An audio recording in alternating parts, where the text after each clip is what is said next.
کمزوری دکھا رہا ہے. تو اس لیے اس وقت میں سمجھتا ہوں علماء کی بھی ذمہ داریاں ہیں اور مسلمانوں کی ذمہ داریاں ہیں کہ وہ اس کے لیے آواز اٹھائے.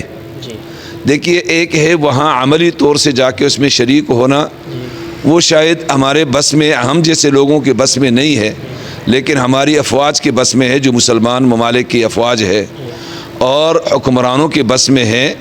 تو ان کی ذمہ داری، بلکہ ہم تو مطالبہ کرتے ہیں اور کرتے آ رہے ہیں کہ وہ راستے کھولیں. جب وہ راستے کھول لیں گے تو اسرائیل چاہے وہ کتنا ہی بڑا ملک کیوں نہ ہو، اگر افغانستان میں امریکہ جیسے سپر طاقت وہ ناکام ہو کر کے، روس ٹوٹ کر کے جا سکتا ہے، تو اسرائیل تو کوئی معنی ہی نہیں رکھتا. اور ہم عام لوگ جو ہیں، میں علماء سے بالخصوص یہ مطالبہ کروں گا، اور جو ہمارے سیاست میں اور مذہبی حوالے سے جو سرکردہ ہمارے اکابر علماء ہیں، کہ وہ اس حوالے سے نکلیں، اپنا کردار ضرور ادا کریں.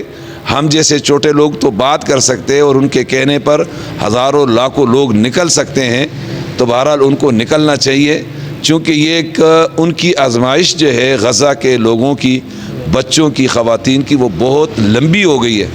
اور میں کبھی کبھی ایک بات سوچتا ہوں کہ ہماری یہ طویل خاموشی کئی ہمارے لیے بہت بڑے سانحہ کا پیش خیمہ نہ بن جائے اور مسلمانوں کے لیے. تو اب یہاں پر بھی بہت سے ایسے لوگ ہیں کہ جو غزہ کا درد رکھتے ہیں، ان کے لیے ہر وقت فکر مند رہتے ہیں. میں کئی ایسے لوگوں کو جانتا ہوں جو مجھ سے پوچھتے ہیں، غزہ کے احوال پوچھتے ہیں، لیکن وہ بیچارے عملی طور پر کچھ نہیں کر سکتے.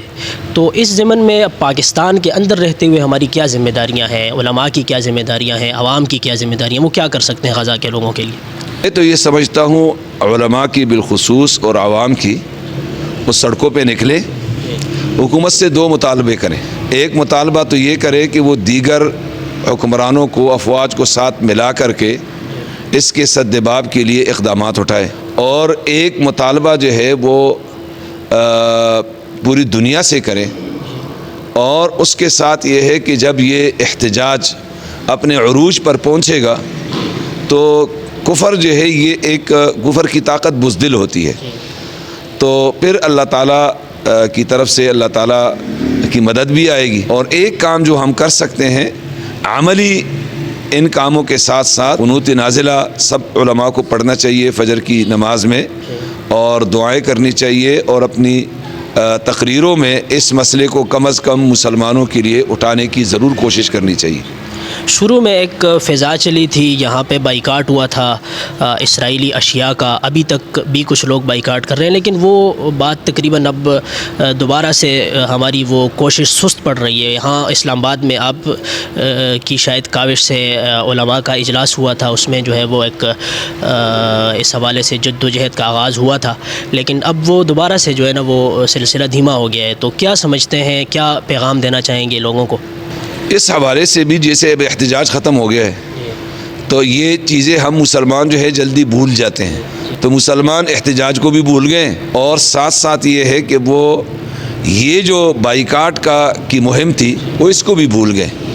تو میرے خیال سے میں بھی علماء سے یہاں اسلام آباد میں رابطے میں ہوں ویسے، اور مزید کوشش کروں گا کہ ہم ایک اجلاس پھر بلا کر کے ہم اس کو پھر اثر نو جو ہے وہ اٹھائے کہ بائیکاٹ جو ہے وہ اس کو اور زیادہ مؤثر بنایا جائے. اور پورے پاکستان کے جہاں جہاں علماء ہیں، خود مسلمان ہیں، ان کو ضرور یہ احساس اپنے اندر پیدا کرنا چاہیے کہ میں اگر اسرائیلی مصنوعات یا وہ مصنوعات جو اسرائیل کے لیے معاون وہ لوگ بن رہے ہیں، جب اسے استعمال کرتا ہوں، اس کو کھاتا ہوں، تو گویا کہ میں فلسطین کے بچوں کا خون، وہاں کی خواتین اور شہداء کا خون وہ استعمال کر رہا ہوں.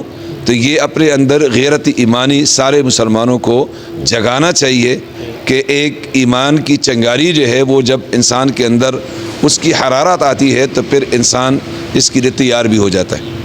بعض لوگ یہ سمجھتے ہیں کہ یہ جو بائیکاٹ ہم کر رہے ہیں اسرائیلی مصنوعات کا، اس کا کوئی فائدہ نہیں ہے، تو ان کو کیا کہیں گے؟ بات یہ ہے کہ اس کے فائدہ اس کا ہے. ایک تو فائدہ اس کا یہ ہے کہ ہم جتنا کر سکتے ہیں، ہماری ذمہ داری ہے وہ ہم کر رہے ہیں. اب اس سے کس کو کتنا نقصان ہوتا ہے کتنا نقصان نہیں ہوتا اس کے ہم ذمہ دار نہیں ہیں. اور دوسری بات یہ ہے کہ اس سے نقصان ان کا ہوا ہے. بہت ساری ملٹی نیشنل کمپنیاں جو ہے خود یہ میک ڈونلڈ اور KFC اور یہ بہت سارے ایسے اقدامات اٹھانے پر مجبور ہو گئی تھی یہ کمپنیاں کہ لوگوں کو راغب کریں.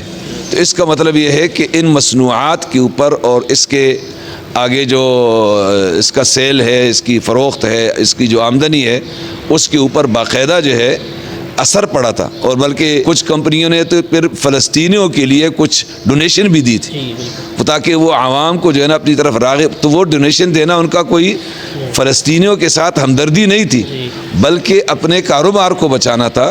تو یہ کہنا کہ اس کا اثر نہیں ہوتا یہ غلط ہے. اثر ہوتا بھی ہے ہوا بھی ہے اور ہمیں اس کو اور زیادہ مؤثر بنانا بھی چاہیے. بہت شکریہ حضرت آپ نے وقت دیا. اللہ آپ کو جزائے خیر دے. اور اجازت دیجیے اس پیغام کے ساتھ کہ غزہ کے لوگ ہمارے بھائی ہیں اور ہمیں ان کے جی ہمارے منتظر ہیں. ہمیں ان کے دکھ درد میں شریک ہونا چاہیے اور ہم جتنا کر سکتے ہیں ان کے لیے ہمیں ان کے لیے کرنا چاہیے. اللہ نے